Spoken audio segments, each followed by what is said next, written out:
Hey, how's it going everyone? This is Dominic and today you're tuning in to the Comic Book Report, where we review comic books and graphic novels so you can get an idea of what to read. And today it's my pleasure to present another list video. Today we'll be taking some time to talk about 10 great comic book series with a female lead character. This was a topic I've been wanting to do for some time. There are so many great books that have an all-star heroine at the front, and there are so many more that are present on this list, but here are 10 that I just really enjoyed. Before we dive in though, I just want to thank our channel sponsor, OrganicPriceBooks.com. If you're looking to pick up your own comic book collected editions, I highly encourage you to check out their website. I have a link in the video description, and hey, if you find something you like, you can even use my discount code at checkout, TheComicBookReport, to save $2 off of your order. Please note if you use my affiliate code or link to make a purchase, I will earn a small commission, but it's a fantastic way to support this channel. Thank you for considering. Now let's get started with today's list. First and foremost, I couldn't do this video without talking about Supergirl, Woman of Tomorrow by Tom King and Bilquis.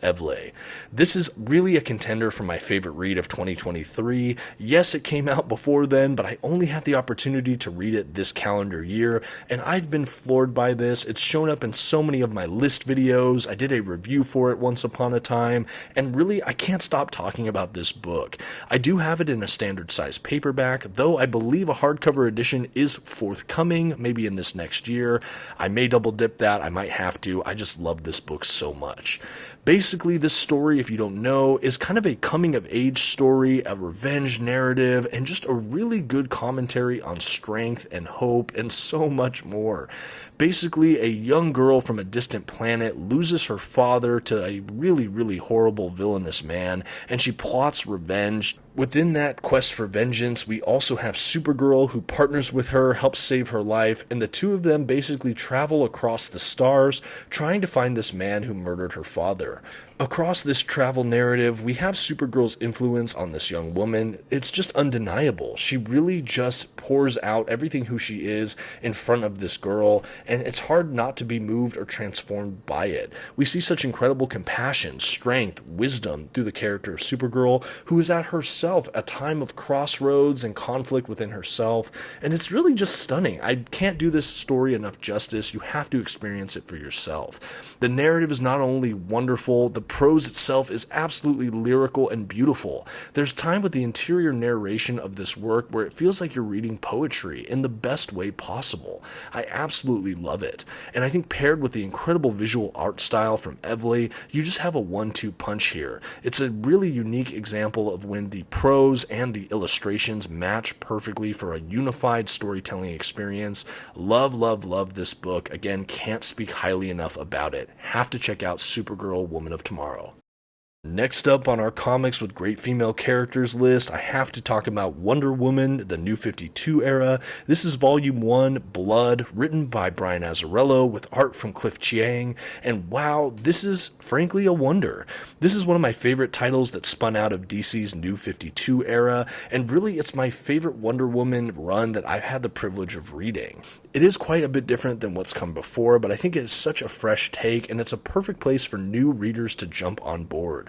This volume is really one of 6 parts. We also have an omnibus collection that includes this entire run, but essentially it's one grand story that's just broken up into different pieces. But basically, Wonder Woman is protecting a young pregnant mother who has become the target of a lot of the Olympian characters because the child she bores is part Olympian. And so it's an interesting concept, but we have Wonder Woman in this kind of bigger sister protective role over this character, and I think it really works. We have a fantastic ensemble cast here. We get to see a lot of really fun villains in the kind of pantheon of Greek Olympian characters. And overall, if you're a fan of this sort of Greek-Roman mythology, this is a really fun book to pick up. There's a lot of things that are reminiscent of things I learned maybe in a history class or anthropology class, but it's spun out in such a unique way. I think Brian Azzarello really has a clear voice and purpose for what this run is supposed to be, and we never really lose sight of it at any point. It's really fast-paced and enjoyable. The characters are immensely likable, and this is my first exposure to Chiang, who's gone on to do things like Paper Girls or Catwoman Lonely City, both of which are really fantastic reads from what I've enjoyed in the past. But this is a really great run. The art is really, really unique. We have kind of that Chiang, heavy outlined, well-colored sort of just look to it. If you've never read this before, it's definitely one I can recommend, particularly from this New 52 era. I will also say, if you're still watching and you enjoy this video and other comic book list videos or reviews, unboxings, things like that, and you haven't yet subscribed to the channel, I'd like to invite you to do so. Would love to have you aboard. Thanks for thinking about it. Now let's continue with the list. Next on the list, I have to talk about Harleen by Stjepan Sejic over at DC Comics. This is part of their Black Label collection, and this work is absolutely stunning. This was one of my favorite books I had the opportunity to read last year, and it's one I think about quite often. This book is an oversized hardcover collection, and it's in an atypical comic books format. It's more of that prestige kind of boxy look rather than the more rectangular page style. It really helps showcase the artwork. When you have the double page spreads open, it's just jaw-dropping. You can see the art in here. It has a realism to it that's really hard to match. I love this story. This is a story following Dr. Harleen Quinzel and her descent into eventual madness, becoming the villainous Harley Quinn for the most part. She's basically seduced by the Joker and this whole life within Arkham Asylum, and it's really a fantastic kind of psychological thriller, character drama, romance, and it just works so well. I've never felt more rooted or attached to this character. I think as a leading character, she is an absolutely fantastic character study, and Sejic just really has a great grasp of this character. I remember reading this and wishing I had more volumes like this, dissecting other famous comic book characters. I don't come across many works like Harleen, but I really wish I did. It's absolutely spellbinding, and it's really hard to put down. This is one that it's easy to read cover to cover, and it will fundamentally change the way you look at some of these characters, at least if you're anything like me. The art is absolutely haunting and something I think about, again, quite often. When I think about Harley Quinn now, this is something that definitely passes by my mind. This is a quintessential Harley Quinn work, and I think if you're a fan of this character, or really just the Bat universe in general, this is definitely one to check out. Being part of the Black Label, I'm not really sure that this is a canonical work, but it really is irrelevant because it's just a fantastic standalone kind of comic book origin story, but really dramatic character study into the mind of one of the most interesting DC characters. Don't sleep on Harleen. Next on our list today, another DC comic I had the opportunity to read fairly recently, Catwoman Lonely City by Cliff Chiang. This is also part of DC Comics' Black Label, and this is one I would highly recommend, again, to just about anyone who's a fan of this character or the larger Bat universe. So I actually already mentioned this work earlier in the video when I was talking about the Azzarello Chiang Wonder Woman run, but this is a really great story. It stands alone all by itself, and it's both written and illustrated by Chiang. You have a wonderful storytelling kind of feel coming from both the writer and illustrator. This is just really jaw-dropping. It's in that same oversized hardcover kind of boxy format that we had Harleen in, really showcasing the artwork in this really big prestige format. It's hard to describe how much I just love this book. The illustrations are just impeccable. I love how much style he brings to a near-future Gotham, seeing these characters reimagined at a different time when Gotham is really so fundamentally different. It was just such a joy. For those that don't know anything about this book, it takes place in kind of a non-canon universe where this horrible terrorist attack happens on the hands of the Joker that basically kills off a lot of the main Gotham heroes and lands Catwoman in jail for 10 years. This story takes place those 10 years later when she's being released from prison. And now we have a Catwoman that's really unsure of herself and trying to find her way in this world that's passed her by. She's also trying to finish out the last mission given to her by Bruce Wayne Batman, and that's really the central core of this story. In the midst of all of that, we have a really good kind of heist setup where she teams up with different Gotham rogues and other characters to help basically do a heist. And that's really what it leads to. It feels like an intensive character study as well. There's a whole lot going on in this book, but it's such easy, great reading. From beginning to end, it's hard to put down. The art is absolutely spellbinding. The colors pop right off the page, and this big prestige format is just chef's kiss amazing.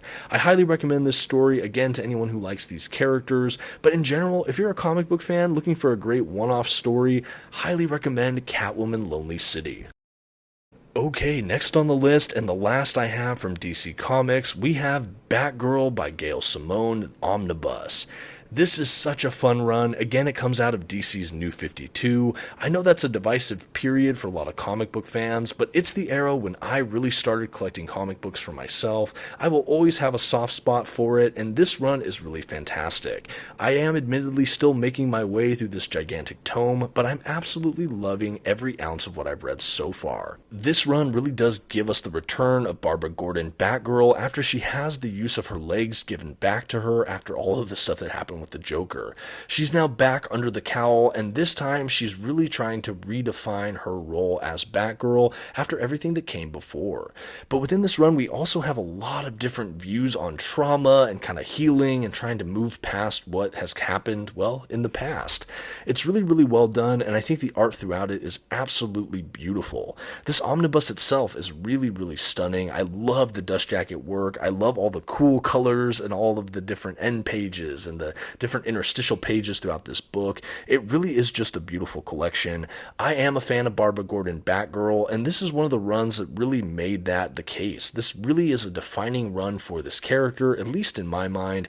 Absolutely love it. I think she's such a great, fantastic female character, and this run just showcases what makes her just that great.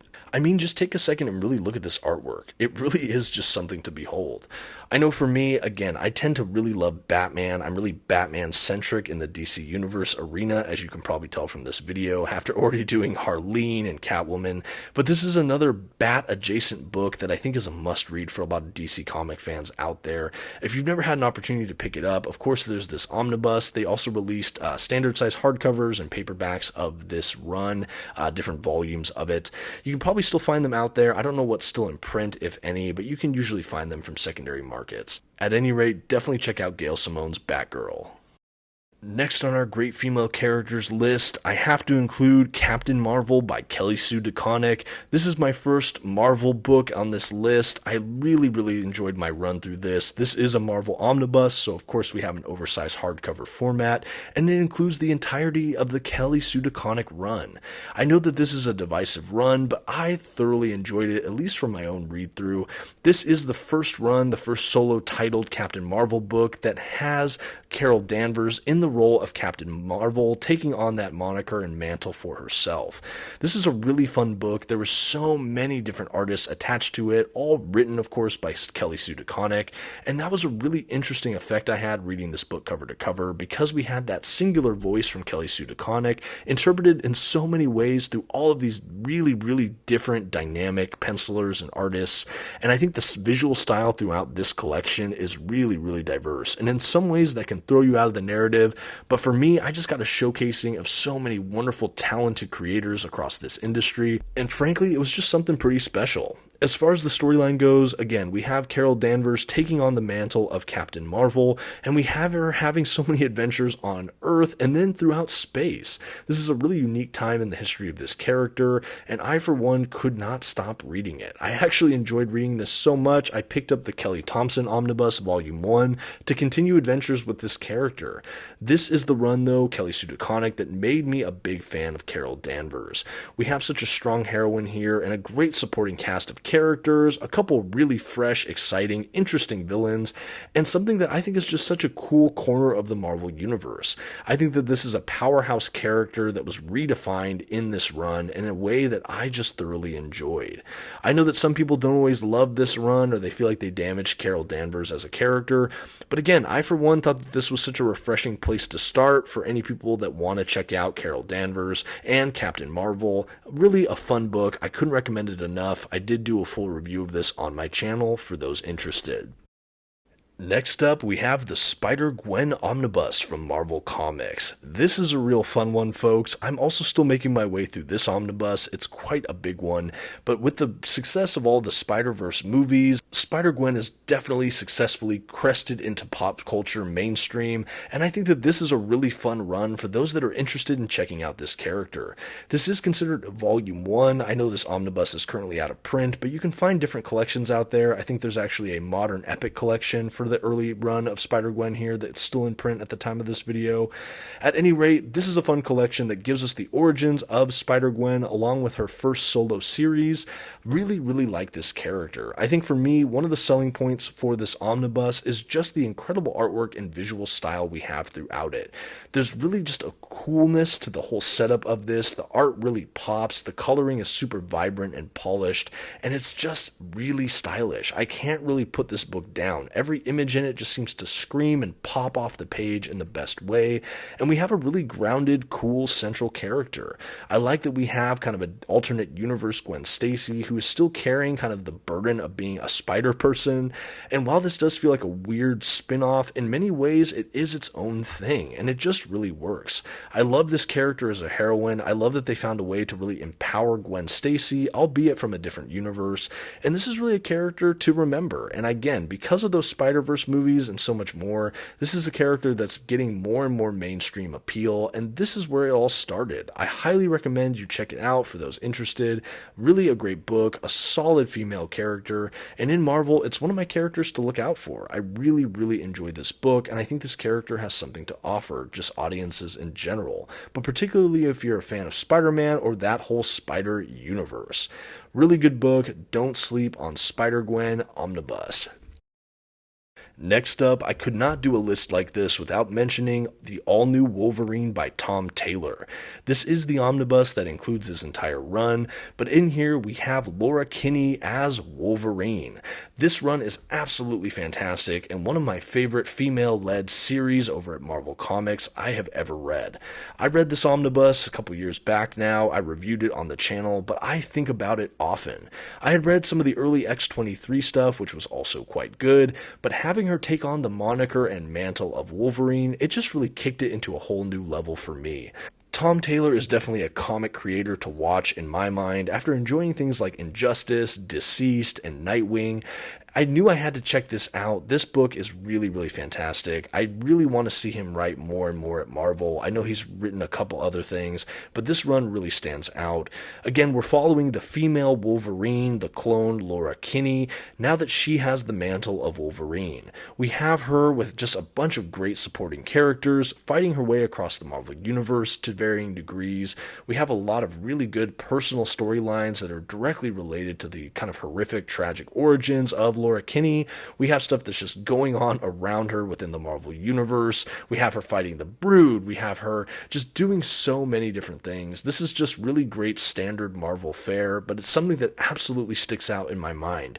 It's just written really well. I think the characters are all really engaging, relatable, in some cases humorous, but everyone's really grounded. I think all the character voices feel authentic and really crystal clear. The writing just jumps from the page, and when you couple that with a really beautiful set of artists, it's just really a one-two punch narrative for me. This book was so hard to put down. I recall reading it cover to cover was just such a breeze. A really good book. I think a lot of people kind of dismiss it being a female Wolverine, but that is absolutely a mistake. This is so good on its own merit for its own right, but even as a Wolverine book, I just think it's definitely one to watch out for. Fantastic female character in an exceptional series. Definitely check out Tom Taylor's all-new Wolverine. Okay, and the last two selections on my list coming from the more indie comic book publishers, of course we have Something is Killing the Children by James Tynion over at Boom Studios. This series is kind of a horror action comic starring Erica Slaughter, who is the main character of this franchise. This book is absolutely fantastic. It kicks off the story of Erica Slaughter, who basically is a monster hunter. This whole universe and mythos created by Tynion is really memorable and just interesting. The way it does character drama, horror, action, everything just jumps right off the page.